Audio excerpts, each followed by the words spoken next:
Sama-sama tundukkan kepalamu, kita bersatu di dalam doa. Bapa yang baik, Bapa yang setia, Bapa yang kami sembah di dalam nama Tuhan kami Yesus Kristus. Engkau Allah yang tidak pernah berubah, Engkau Tuhan yang mengasihi setiap kami. Kami berkumpul di ibadah Jumat Agung pada hari ini. Kami percaya sesuatu yang hebat Tuhan telah selesaikan di kayu salib. Melalui kayu salib kami beroleh kehidupan. Dalam kayu salib kami beroleh pengharapan. Kami yang ditetapkan untuk binasa, tapi karena Yesus mati di kayu salib, kami beroleh kelimpahan di dalam hidup. Kami berterima kasih untuk hadirat-Mu yang indah. Kami mau siapkan hati kami duduk diam diberkati firman Tuhan. Lidah bibir perkataan hamba-Mu Tuhan kuasai. Setiap kata kalimat tanda kuasa mukjizat menyertai. Setiap kata kalimat nama Yesus yang dipermuliakan. Dalam nama Tuhan kami Yesus Kristus. Jaringan yang kami pakai, Tuhan yang sucikan, Tuhan yang kuduskan. Allah Roh Kudus, Engkau disambut di tengah-tengah kami. Berbicaralah atas setiap kami. Di dalam nama Tuhan kami Yesus Kristus. Setiap kita yang siap diberkati firman Tuhan dengan bangga, sama-sama kita katakan amin. Kita kasih tepuk tangan yang luar biasa bagi Tuhan kita. Silakan duduk kembali saudara. Haleluya. Puji Tuhan atas anugerah dan kebaikan Tuhan Yesus. Saya berterima kasih bisa melayani di tempat yang luar biasa ini. Terima kasih kepada Tuhan Yesus Kristus atas kepercayaannya. Terima kasih kepada gembala sidang yang saya hormati dan saya kasihi. Bapak Pendeta Dr. Yesaya Pariaji bersama dengan Ibu Pendeta Darniati Pariaji. Terima kasih untuk jemaat Tuhan yang tidak takut untuk tetap datang ke rumah Tuhan. Terimalah salam dari mimbar ini. Shalom Tiberias. Masih belum semuanya, lantai 3, lantai 4, lantai 2. Shalom Tiberias. Apa kabar semuanya saudara? Tuhan Yesus itu baik, amin. Saya belum melihat tangan-tangan yang diberkati Tuhan Yesus. Bisa lambaikan tangan saudara. Kita kasih kemuliaan, tepuk tangan buat Tuhan kita. Sebelum kita masuk dalam kebenaran firman Tuhan, mari sama-sama kita mengangkat Alkitab kita tinggi-tinggi. Apapun Alkitab saudara, cetak atau elektronik, mari sama-sama angkat Alkitab saudara tinggi-tinggi. Kita sama-sama mengakui otoritas kebenaran firman Tuhan. Sama-sama ikuti doa saya dalam nama Tuhan Yesus Kristus. Aku percaya Alkitabku ini adalah firman Allah yang hidup. Aku adalah sama seperti yang difirmankannya. Aku adalah sama seperti yang dijanjikannya. Aku yang terima firman Tuhan, hidupku tidak akan sama lagi. Yang percaya kita katakan amin. Keluarkan pulpen saudara, keluarkan catatan saudara. Kita akan sama-sama belajar lebih dalam lagi mengenai Jumat Agung atau dalam terjemahan Inggrisnya Good Friday. Mengapa Jumat Agung atau Good Friday disebut sebagai Jumat yang baik atau Jumat yang bagus? Saya percaya ada kebenaran firman Tuhan di balik makna dari Jumat Agung atau Good Friday. Setiap kali saudara memakai kalung salib, ada miliaran orang di dunia memakai kalung salib. Setiap kali saudara pergi ke pemakaman orang Kristen, ada salib di sana, ada makna kebenaran firman Tuhan. Tema khotbah yang Tuhan taruh di hati saya bisa tolong ditampilkan. Tema khotbahnya adalah beautifully completed atau dengan sangat indahnya Tuhan telah menyelesaikannya. Dengan sangat luar biasanya Tuhan telah melakukan tugasnya untuk menyelamatkan umat manusia. Dalam Yohanes 4 ayatnya yang ke-34. Sama-sama kita baca Yohanes 4 ayatnya yang ke-34. Yang sudah di sana sama-sama dengan saya katakan Tuhan Yesus telah menyelesaikannya. Haleluya. Mari sama-sama kita baca 3, 2, 1, ya.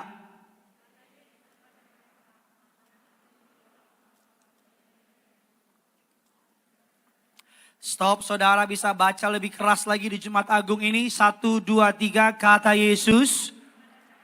Makananku ialah melakukan kehendak Dia yang mengutus aku dan menyelesaikan pekerjaannya. Terjemahan Inggrisnya mengatakan lebih tegas lagi. Dikatakan Jesus, I came to finish the work my Father sent me to do. Yesus datang untuk menyelesaikan pekerjaan yang Bapa percayakan kepada Yesus. Pekerjaan apa yang dipercayakan untuk Yesus lakukan ketika Dia datang sebagai dalam rupa manusia? Yohanes 19 ayat yang ke-28 Sampai dengan ayatnya yang ke-30, ayat yang ke-28 saya bacakan bagi saudara. Sesudah itu, karena Yesus tahu bahwa segala sesuatu telah selesai, berkatalah ia, supaya genaplah yang ada tertulis di dalam kitab suci. Aku haus. Kita lompat di ayatnya yang ke-30. Sama-sama ayat yang ke-30 kita baca. 1, 2, 3 ya.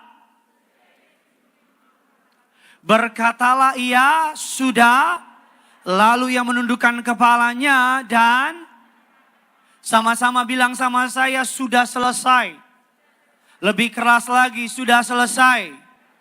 Apa yang sudah selesai? Ketika Yesus merentangkan tangannya di kayu salib, Yesus berkata, it is finished. Tetelestai, sudah selesai. Para imam Farisi berkata, yes, saya menang sama kamu. Saya sudah menyelesaikan pertandingan sama kamu. Mungkin para pasukan Romawi berkata, okay, it is finished. Karena pemberontakan dari orang Galilea telah selesai. Atau bahkan mungkin murid-murid ketika melihat Yesus berkata, it is finished. Sudah selesai. Bahkan mungkin murid berpikir, ya, sudah selesai mimpi saya. Saya nggak bisa lagi berharap Yesus sudah mati. Tetapi kalimat sudah selesai di sini berbeda dengan kalimat yang dipercayai oleh orang-orang di sekitar kayu salib. Ketika iblis melihat Yesus mati dan Yesus berkata, it is finished, sudah selesai, tetelestai. Mungkin iblis berpikir, yes, saya menang. Anak manusia, anak Allah saya bunuh. Anak Allah saya kalahkan. Tetapi sesungguhnya kalimat sudah selesai, tetelestai, sudah finish, bermakna bahwa Tuhan sudah menyelesaikannya bagi saudara. Sama-sama bilang sama saya, dia sudah menyelesaikannya. Bagi saya. Amin saudara. Kata tetelestai dalam bahasa Yunani mengandung arti yang begitu dalam. Ada banyak artinya, tapi saya pilihkan beberapa bagi saudara. Kata tetelestai mengandung arti yang pertama. Ketika saudara menggunakan kata tetelestai, artinya the job has been completed. Artinya seorang hamba telah menyelesaikan pekerjaannya. Pada zaman Yunani kuno, kalau ada pelayan menyelesaikan pekerjaannya, pelayan akan berkata kepada masternya, tetelestai, it is finished. Ketika dia menyelesaikan pekerjaan rumahnya, ketika dia menyelesaikan sebuah tugas yang berat, dia akan berkata kepada pimpinannya, tetelestai, it is finished, sudah selesai. Arti kata tetelestai yang kedua yang ingin saya bagikan sama saudara, arti dari kata tetelestai yang kedua adalah seorang hakim. The justice has been served. Ketika hakim menyelesaikan sebuah perkara, menjatuhkan sebuah vonis, hakim akan mengetok 3 kali di meja pengadilan. Tok, tok, tok, sambil berkata, tetelestai, sudah selesai, it is finished. Seorang narapidana sudah dihakimi, keadilan sudah ditegakkan, yang namanya kejahatan sudah dikalahkan. Kata tetelestai yang kedua. Kata tetelestai yang ketiga, saya bisa catatkan ini kebenaran firman Tuhan. Kata tetelestai yang ketiga mengandung arti seorang akuntan sudah menyelesaikan pembayaran hutang. Jadi seorang akuntan mencek keuangannya. Utang yang sudah seharusnya dibayar, ketika dia melihat yang namanya hitung-hitungan uangnya, dia berkata, it is finished, tetelestai, sudah selesai. Apapun hutang dosa saudara, apapun hutang pelanggaran saudara, apapun hutang masa lalu saudara, kalau saudara datang kepada salib Kristus, Yesus katakan, tetelestai, it is finished, sudah selesai. Kata tetelestai yang keempat, Alkitab katakan adalah seorang seniman yang telah menyelesaikan mahakaryanya, masterpiece-nya. Ketika dia menyelesaikan gambaran yang indah, ketika dia menyelesaikan sebuah lukisan yang indah, dia berkata, tetelestai, sudah selesai. Dan yang terakhir, ketika kalimat kata tetelestai sering dipakai, yang terakhir adalah seorang priest, hamba Tuhan, imam yang membawa korban bakaran, dibakar korban bakaran kepada Allah. Allah berkenan kepada korban bakaran, maka berkatnya turun, maka para imam akan berkata, tetelestai, sudah selesai. Bilang kiri kanan saudara, Tuhan sudah selesai. Bilang sama yang baru ngomong, dia menyelesaikannya bagimu. Saya mau tanya, kalau Tuhan bilang sudah selesai, titik apa koma? Titik, artinya gak bisa lagi orang bantu. Kalau Tuhan sudah bilang hidupmu di dalam Kristus, engkau pasti akan diberkati. Titik apa koma? Kalau keadaanmu hari ini iblis bangkit menyerang saudara. Tapi kalau engkau datang sama Tuhan, kemenangan titik apa koma? Titik. Walaupun mungkin keadaanmu hari ini gak baik. Tapi percaya endingnya pasti baik. Walaupun mungkin masalahmu hari ini berat. Tapi saya percaya it is finished. Tetelestai. Sudah selesai. Kalau di film-film kan, kecuali sinetron ya. Film-film the end. Kalau sinetron the end besok ada lagi. Tapi kalau bilang the end, artinya it is finished. Sudah selesai. Apalagi yang perlu kita takuti. Lalu pertanyaannya Pak Pendeta bilang it is finished, tetelestai, sudah selesai. Lalu pertanyaannya, apa yang Tuhan telah selesaikan bagi saya? Lalu pertanyaannya, apa yang Tuhan sudah bereskan bagi saya? Ada 5 kebenaran firman Tuhan, kita akan belajar dengan cepat. Apa yang Tuhan sudah selesaikan bagi saudara dan saya. Saudara harus memahami bahwa Tuhan kita adalah Tuhan atas yang namanya ketertiban. Tuhan atas yang namanya peraturan. Allah melihat manusia jatuh ke dalam dosa. Allah melihat tidak mungkin dosa tidak dihukum. Allah melihat upah dari dosa adalah maut. Oleh karena itu Allah harus membayar hukumannya dengan apa? Anaknya yang tunggal. Mati di kayu salib bagi setiap saudara. Lantai 3, lantai 4, lantai 2. Bahkan bagi saudara yang hari ini masih mempertanyakan Tuhan. Tuhan telah mati bagimu. Bahkan sebelum engkau percaya kepada Dia. Bahkan sebelum engkau bertobat. Engkau yang masih suam-suam kuku ikut Tuhan. Tuhan telah mati bagimu. Engkau yang masih berkubang dalam dosa, kepahitan, kebencian. Tuhan juga sudah mati bagimu. Apapun keadaan saudara hari ini, Tuhan sudah mati bagimu. Amin saudara. Dan kalau Tuhan sudah mati bagi saudara, apa yang Tuhan lakukan? What did Jesus finish on the cross? At the cross. Apa yang Yesus sudah selesaikan bagi saudara dan saya di kayu salib? Saudara siap diberkati? Yang pertama, apa yang Yesus selesaikan? Catat di catatan saudara. He paid my penalty. Cancel my debt. Ketika Yesus mati di kayu salib, Dia membayar hukuman dan membatalkan hutang dosa saya. Setiap kita punya yang namanya dosa turunan. Saya tidak peduli sebaik apa saudara. Manusia ketika lahir, bayi sekalipun dia nggak suci. Karena ada dosa yang namanya apa? Dosa turunan. Ada yang namanya dosa manusia jatuh ke dalam dosa. Manusia yang pertama gagal jatuh dalam dosa. Manusia yang kedua harus datang namanya Yesus. Dia tidak pernah gagal. Dia menebus kegagalan manusia yang pertama. Katakan amin. Ketika Yesus mati di kayu salib, hukuman saudara sudah dibayar. Ketika Yesus mati di kayu salib, hutang dosa saudara sudah dihapuskan. Berani percayain. Jangan mau lagi engkau dikejar-kejar intimidasi masa lalu. Jangan mau lagi engkau dikejar-kejar ketakutan akan dosa masa lalumu. Jangan mau lagi saudara diintimidasi oleh kesalahan masa lalu saudara. Percaya dosa masa lalu saudara, pelanggaran saudara, hukuman saudara. Kalau engkau datang kepada salib Kristus, bertobat kepada Dia, dosamu diampuni. Hukumanmu telah diselesaikan. Apa dasar kebenaran firman Tuhan? Ibrani 9 ayatnya yang ke-15. Sama-sama kita baca. Karena itu Ia adalah pengantara dari suatu perjanjian yang baru. Supaya mereka yang telah dapat menerima bagian kekal yang dijanjikan. Sebab untuk pelanggaran-pelanggaran yang telah dilakukan selama perjanjian. Yang pertama Kolose 2:14. Sama-sama kita baca.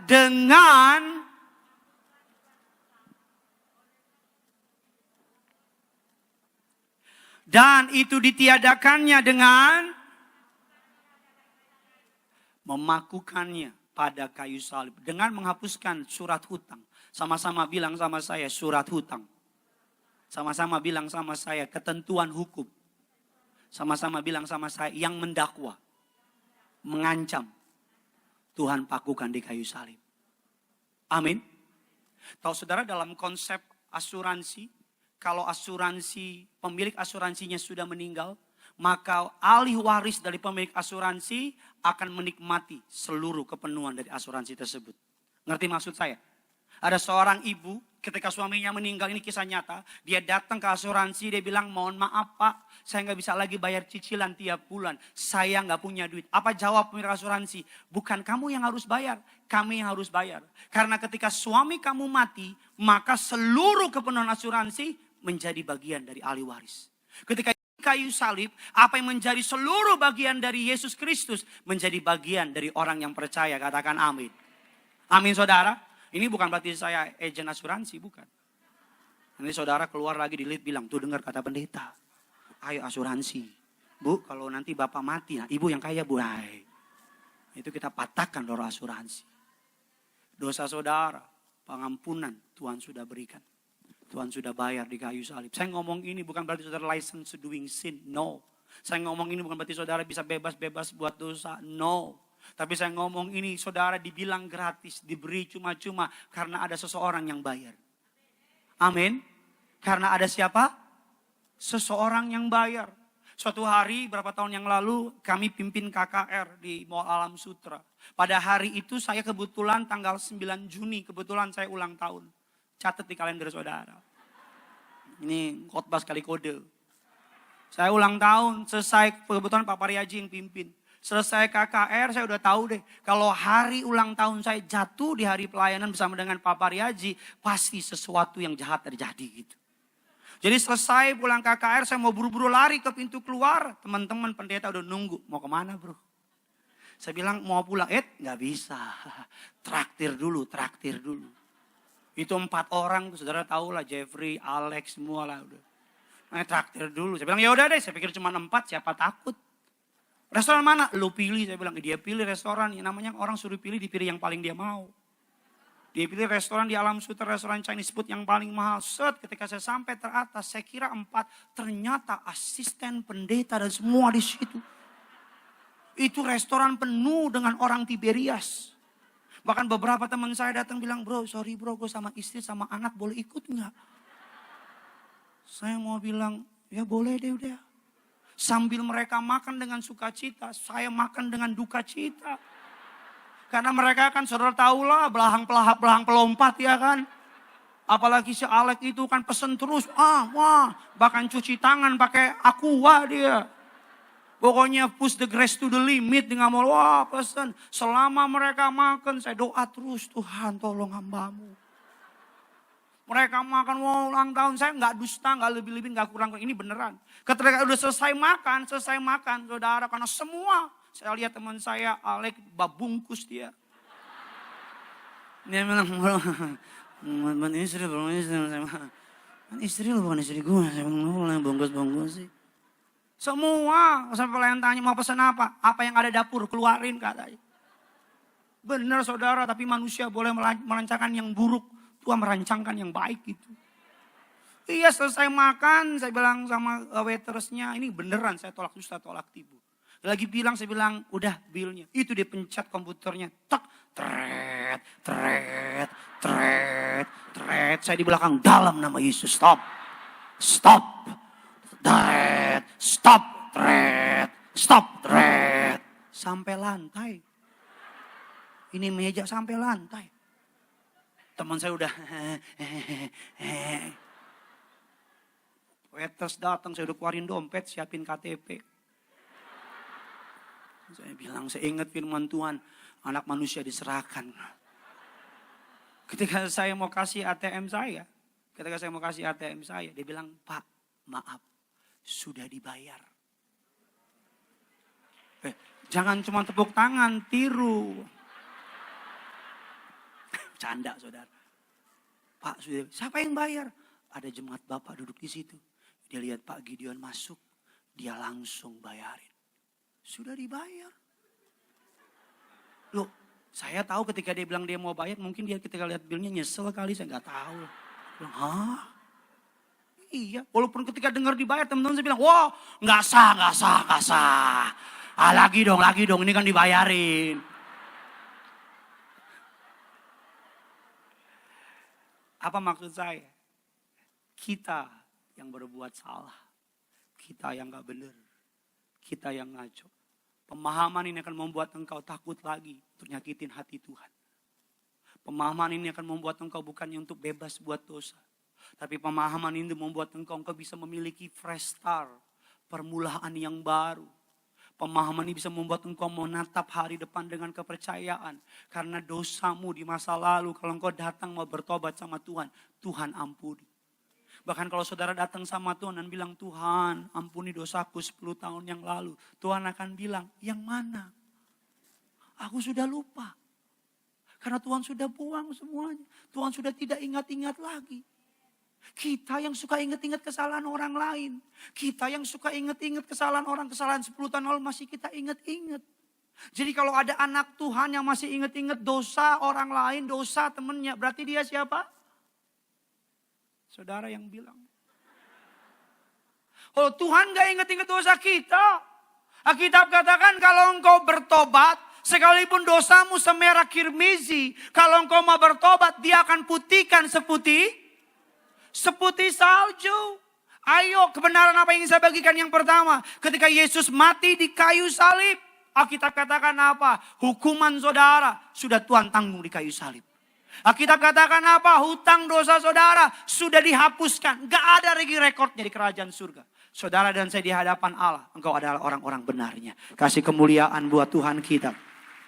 Yang kedua, apa yang Yesus lakukan di kayu salib. Ketika Yesus mati di kayu salib, yang pertama, dia membayar hukumannya. Dia membayar lunas, surat hutang dosa dihapus. Hari ini bersukacitalah. Tidak ada lagi yang dapat mengintimidasi saudara. Tidak ada satupun yang dapat menunjuk masa lalu saudara. Kalau engkau sudah bertobat, lupakan masa lalumu. Tatap masa depanmu dengan Tuhan. Amin saudara. Everyone do mistake. Di sini siapa yang gak pernah buat salah angkat tangan? Kalau ada yang angkat tangan, kita jadikan dia Tuhan hari ini. Gak ada, semua orang buat salah. Kalau Tuhan ngampunin, kau juga harus ngampunin. Jangan pakai double standard dong. Tuhan ampuni aku. Tapi orang lain kok gak ampuni. Mau menang banyak kok namanya. Tuhan maafin aku. Tapi orang lain saudara gak maafin. Gak bisa. Jangan pernah ungkit-ungkit kesalahan orang di masa lalu. Kalau dia sudah minta ampun. Dia sudah bertobat. Udah. Emang Tuhan situ. Siapa yang ngangkat saudara jadi hakim? Kita anak Tuhan gak boleh menghakimi. Katakan amin. Tapi seringkali banyak hakim di rumah Tuhan. Iya aja. Yang kedua, apa yang Tuhan lakukan di kayu salib? He defeated the fear of death. Ketakutan akan kematian. Apa yang paling takutin oleh manusia? Mati. Apa yang paling ditakuti orang kaya? Mati. Apa yang paling ditakuti orang miskin? Mati. Apa yang paling ditakuti oleh orang berpengaruh? Mati. Semua orang takut mati. Bahkan banyak orang pengen panjang umur. Ngapain? Minum ginseng, berolahraga, suntik sana, tarik situ. Bahkan saya baca sejarah Kaisar China minum 600 darah parawan supaya panjang umur. Yang ada apa? Mati. Kenapa orang takut mati? Karena yang pertama, mereka takut mati. Kalau mereka mati, mereka takut mereka akan ke neraka kalau nggak bertobat. Kenapa orang takut mati? Karena mereka nggak tahu ada apa setelah kematian. Kemarin hari hari Rabu, saya pergi mendoakan seorang jemaat Tuhan yang diangkat Tuhan menjadi salah seorang pejabat tinggi di kepolisian di Mabes Polri itu kemarin, yang tempat perempuan nembak itu. Betul. Tolak dusta tempat yang perempuan nembak itu. Betul kemarin. Saya nggak tahu tempatnya, pokoknya di Mabes Polri. Memang perempuan zaman sekarang agresif. Dia nembak duluan memang. Dulu kan perempuan, laki-laki yang nembak. Sekarang perempuan nembak duluan. Itu yang gak ngerti jomblo dia. Iya. Saya benar-benar sadar. Iya ya. Maut satu langkah dari hidup. Tapi yang paling saya suka dari pejabat kepolisian itu yang bilang sama saya. Pak, dulu sebelum saya kenal Yesus saya takut mati. Tapi semenjak saya kenal Yesus saya gak takut mati. Karena kenapa? Genap firman Tuhan bagi kita orang percaya, hidup adalah Kristus, mati adalah. Selama Tuhan kasih kesempatan untuk hidup jadi berkat. Tapi kalau Tuhan panggil untuk mati, rumah Bapa di surga menanti. Gak perlu ditakutin.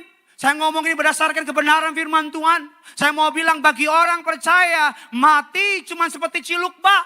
Tutup mata di bumi, buka mata di surga. Kalau engkau bertobat, engkau tutup mata, dipanggil Tuhan, buka mata di surga. Makanya setiap malam sebelum saya tidur, saya nggak tahu kapan Tuhan panggil, walaupun saya masih muda. Sebelum tidur saya angkat perjamuan, saya minta ampun untuk dosa kesalahan saya.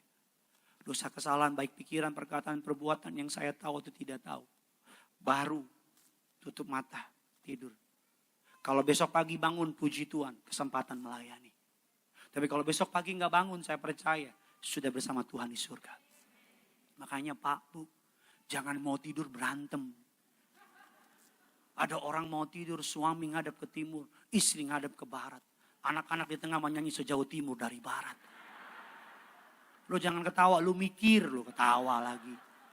Rumah tangga kalau berantem bodoh, marah-marah deh, bodoh amat. Suami istri kalau berantem bodoh, udah keadaan sukar, teror bom, udah ada COVID, di rumah berantem bodoh. Rumah tangga kalau pengen ngusir berkat, gampang, ribut aja. Rumah tangga kalau pengen berantakan, gampang, ribut aja. Saya suka bilang sama istri saya kalau di rumah, kalau kita berantem, ngusir berkat, masih banyak di cicilan. Jangan berantem saya bilang. Ya kan rumah saya 2 hektar 20 lantai. Gak tahu tuh rumah siapa lah. Ada seorang ibu terbang ke Australia kunjungin anaknya. Di tengah perjalanan pesawatnya mengalami turbulence, goncang. Saudara, barang-barang jatuh, semua orang ketakutan di pesawat, takut mati. Kalau saudara mengalami, mohon maaf ya, takut mati, berarti ada sesuatu yang salah. Saya mau bilang sama saudara, kalau Tuhan kasih panjang umur, melayani saya. Tapi kalau Tuhan panggil, saya percaya. Yesus sudah menanti. As simple as that. Katakan amin. Di pesawat penerbangan, guncang barang-barang jatuh, semua ketakutan di pesawat. Ini ibu cuma diam, senyum-senyum sambil nyanyi lagu gereja. Mendarat di Australia, kapten pilotnya tanya, Bu, satu pesawat tadi ketika turbulen pada ketakutan. Cuman ibu yang nyanyi-nyanyi, emang ibu gak takut mati katanya. Apa jawab ibu itu? Saya punya 2 anak. Anak yang pertama saya kunjungi di Australia. Anak yang kedua sudah dipanggil Tuhan. Kalau pesawat ini mendarat, saya ketemu anak yang pertama. Kalau pesawat ini gak mendarat, saya ketemu anak yang kedua. Manapun keputusannya, saya gak takut. Yang terbaik dua-duanya.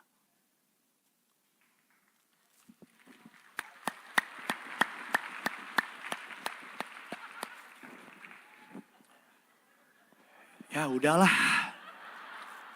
Ngomong apa, udah bagus-bagus khotbah.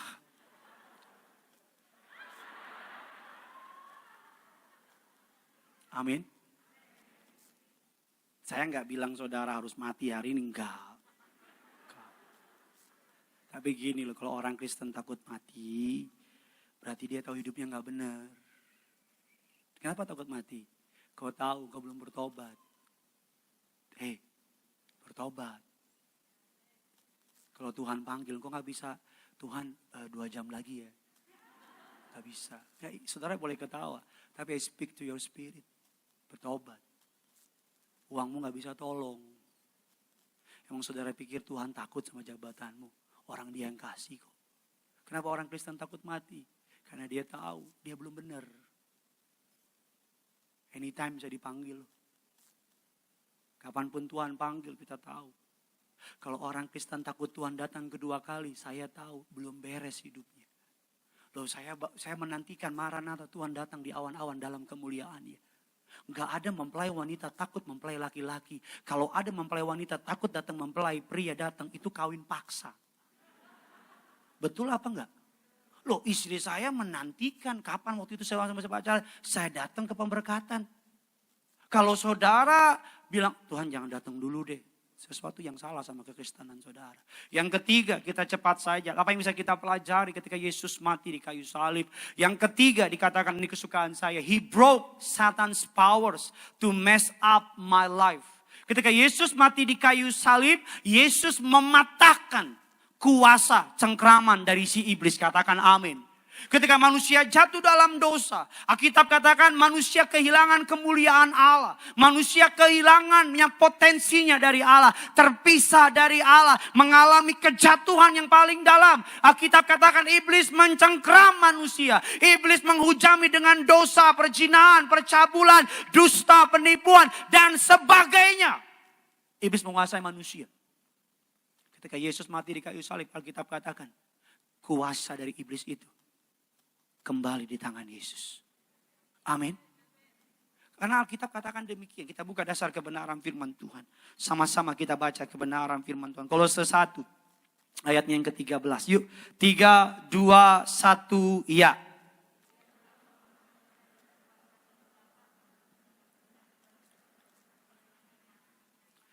Ia telah melepaskan. Sama-sama bilang sama saya, telah dilepaskan. Sama-sama bilang sama saya, memindahkan. Sama-sama bilang sama saya, ke dalam kerajaan anaknya. Saya percaya anak Tuhan tidak dapat dikalahkan kuasa gelap. Saya percaya anak Tuhan tidak boleh takut santet pelet.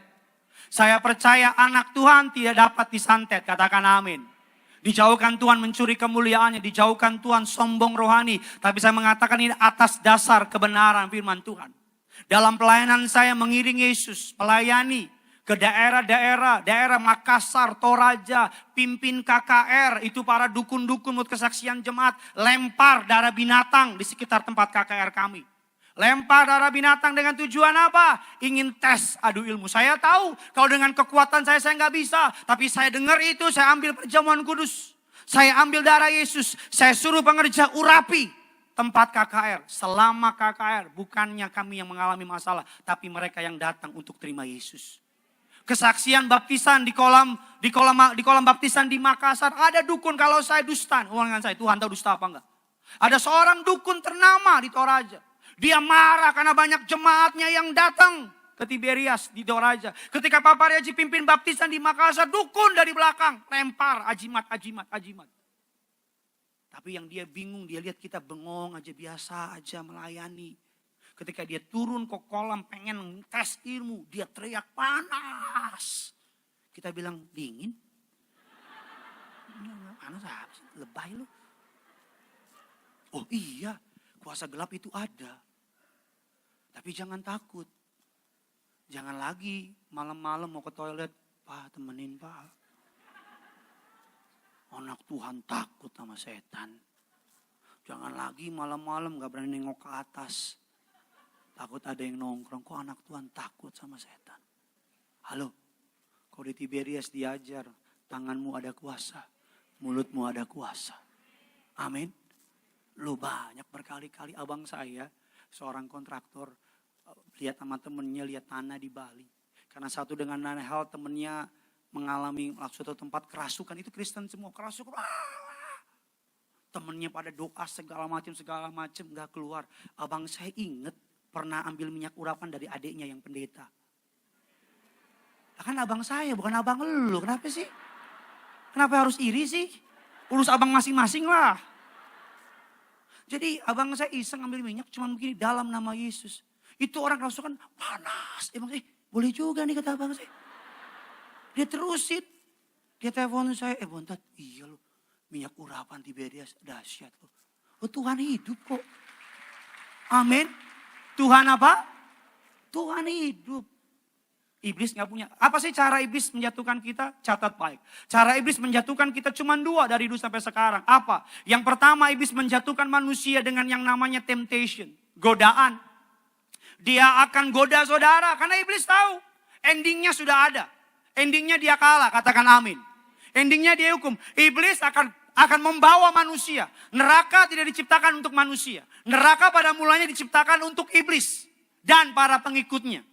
Nah mengapa ada manusia di neraka? Karena ikut iblis. Nah iblis gak mau sendirian.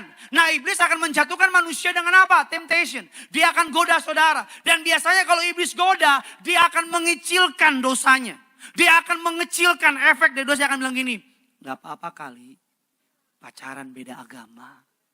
Udah biasa, lagi tren, gak apa-apa. Gak apa-apa kali ganggu suami orang dia juga mau. Gak apa-apa, keretanya dikecilin. Gak apa-apa kali, ya sekali-sekali lah, gak ke gereja, gak dosa kok. Dikecilin, temptation.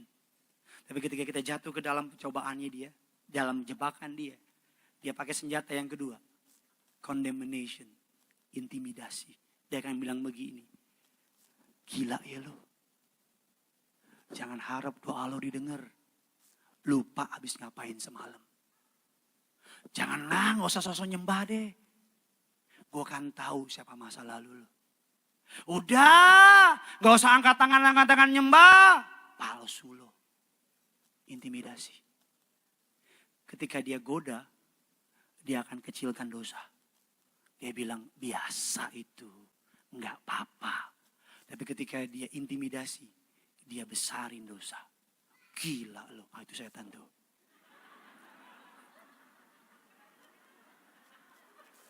Habisnya tiba gitu saya nggak tahu. Jadi lupa saya ngomong apa. Ya akan goda. Bagaimana caranya saya menang menghadapi cobaan? Alkitab katakan demikian 1 Korintus 10 ayat 13. Because of the cross, I can resist temptation. Pencobaan yang kamu alami ialah pencobaan biasa yang kekuatan manusia. Sebab dan karena itu ia tidak akan dicobai melampaui. Pada waktu kamu dicobai, ia akan sehingga kamu dapat apa? Sama-sama bilang sama saya, pencobaan biasa. Bilang kiri kanan saudara, biasa. Jangan lebay, jangan lebay. Ada orang dicobai, lebay. Gue mau mati, lebay. Ada jemaat bilang sama saya, oh Pak Pendeta, saya ini Ayub jilid 2, lebay. Alkitab yang bilang bukan saya. Pencobaan yang saudara alami, pencobaan. Sama-sama bilang sama saya, pencobaan biasa. Sama-sama bilang sama saya, tidak melebihi kekuatan. Sama-sama bilang sama saya, Allah setia. Sama-sama bilang sama saya, Allah beri jalan keluar. Jadi ketika saudara under temptation, ketika saudara sedang dicobai, ingat, jangan lebay, jangan besarkan masalahmu sampai Tuhanmu gak kelihatan. Tapi besarkan Tuhanmu sampai masalahmu gak kelihatan. Amin. Jangan besar-besarin kata dokter, besar-besarin kata firman. Kita terlalu besar-besarin kata dokter gak bisa punya anak, kata dokter bakal begini, kata dokter dengan segala hormat sama profesi dokter. Tapi dokter tidak punya kata final akhir, kata akhir ada dalam Tuhan. Amin. Loh, orang lihat Goliat, orang Israel, orang bilang gede banget nih, digede-gedein. Wah gila Goliat gede banget, gede-gedein. Daud lihat Goliat, Daud bilang apa? Saking gedenya kalau gue timpuk kena nih. Beda apa sama? Kalau kita kan gitu. Kita lihat masalah, wah gila lu.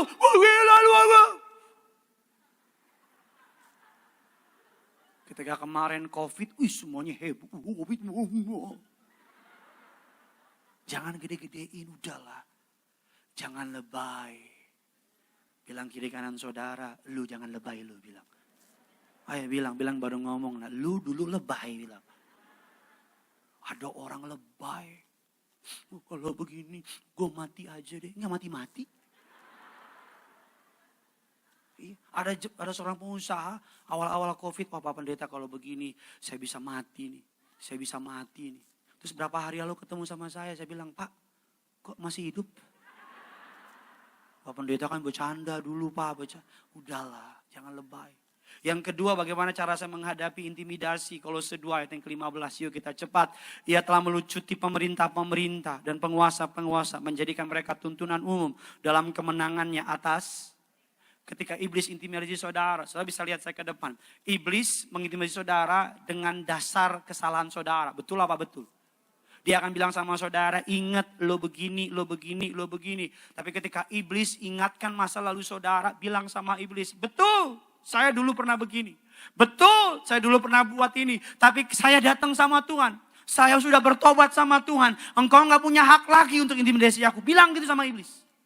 Saya sudah bereskan sama Tuhan. Ketika iblis mengingatkan masa lalu saudara. Ingatkan iblis akan masa depannya. Tahu apa masa depannya? Ketika iblis bilang, wah lo begini. Bilang sama iblis. Oleh darah Yesus. Aku sudah diampuni. Dan bilang sama iblis, gimana masa depan lo? Gawat lo dibakar lo. Wah lo mah angus lo ngeri lo. Gantian kita yang roasting dia. Gantian kita yang intimidasi dia. Wah please. Gue gak tahu lagi deh please, gue gak tahu deh. Wah lo mau dibakar sih, wah lo gila lo. Gue denger sih surga ovennya baru lo, wah gila lo, gue gak tahu lo. Nanti iblis yang gantian, loh kalau intimidasi gue, ya begitu. Wah iblis lo mah gak bisa diampuni, iblis gak tahu deh. Darah Yesus gak buat lo iblis. Dia lari langsung dari saudara. Jadi kalau ada anak Tuhan, intimidasi anak Tuhan, berarti dia jawab dengan senyuman. Yang keempat, kita cepat saja yang terakhir. Imam musik boleh maju ke depan. Apa yang Yesus lakukan di kayu salib. Yang terakhir, ini kesukaan saya. He create a family, church, community. Dia menciptakan komunitas, gereja. Dasar kebenaran firman Tuhan. Efesus 2 ayat yang ke-14 dan 19. 3, 2, 1. Ya, karena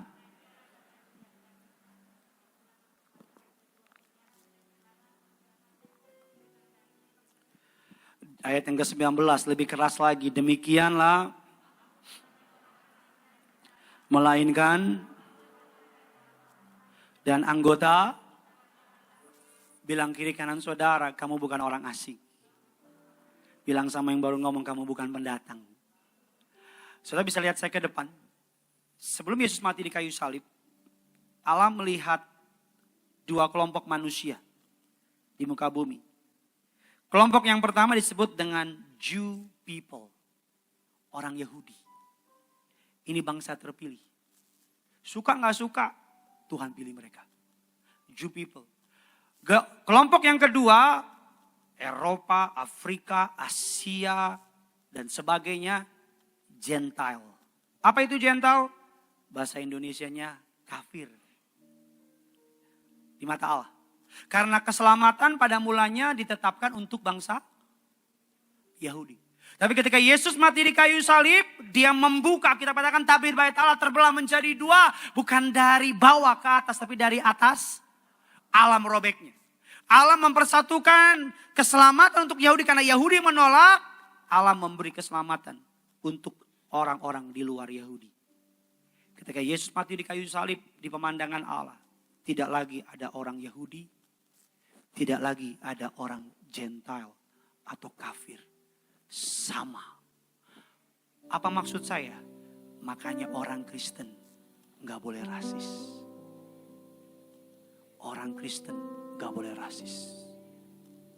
Jangan anak Tuhan gak boleh. Makanya Tiberias, Papa Riaji Tuhan suruh. Setiap kali ibadah MC harus nyanyi, ku tak pandang dari suku mana. Gak boleh karena Tuhan bilang sama Papa Riaji Tiberias, gereja untuk semua golongan. Batak, Chinese, Ambon, Manado, Papua, dan lain-lain, you are welcome here. Jangan dong, jangan orang Batak kumpul sama orang Batak, tulang belulang semua di situ. Batak semua, gerobak, gerombolan orang Batak, semua Batak aja. Jangan dong, jangan orang Chinese sama orang Chinese, tepoci. Tempat nongkrong orang Chinese, semua Chinese aja. Pak, jangan dong. Kalau anakmu punya cowok yang deketin, yang pertama kau tanya jangan begini. Marganya, baru A. Kalau dia bilang baru Jawa, gak benar itu. Jangan dong, anak Tuhan masa begitu sih? Yang pertama kau tanya bukan apa marganya, bukan suku apa. Yang pertama kau tanya, Tiberias mana dia? Kalau dia bilang Tiberias Gading Nias, ikut siapa dia? Ikut Alek, sesat itu. Gitu, ikut siapa dia? Gideon Simanjuntak, mantap itu, mantap. Itu udah paling benar kau, udah paling hebat itu. Maaf ya Lek, bercanda Lek. Iya dong, orang Kristen gak boleh rasis, katakan amin. Jangan dong hina suku orang. Orang ini begini memang. Nih, orang Batak begini. Orang Manado biasanya begini. Orang Ambon biasa begini. Gak boleh. Anak Tuhan gak boleh rasis. Masa anak Tuhan rasis sih? Jangan, memang saya percaya Papa Riaji orang yang bijak. Saudara mau cari Tiberias apa? Orang Manado lengkap. Jeffrey Adapuani, Melvin Tuela, Philip Malangkai. Tinggal sebut mau cari apa? Orang Chinese, Pendeta Teddy Lusli. Saudara, banyak saudara. Henry Setiadi, Daud Suryawijaya tim saya. Chinese mau cari apa? Orang Batak, Gideon Simanjuntak, Alex Simanjuntak. Itu orang Jawa kayaknya dia itu. Banyak. Mau cari apa? Orang Ambon. Markus Mercio Patinama. Renol Watimena. Orang apa lagi? Orang Jawa. Pak Pariaji. Udah cukup satu ngalahin semua.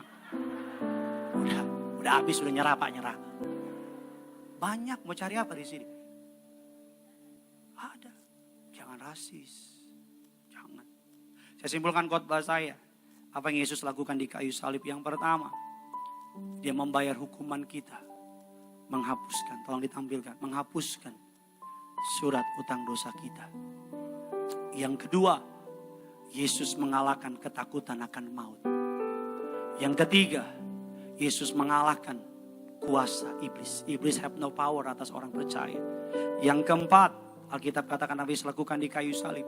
Dia menciptakan komunitas, family, church. Yang terakhir, dia Allah yang setia. Faithfulness. Tutup tangan, tutup saudara. Kasih kemuliaan buat Tuhan kita.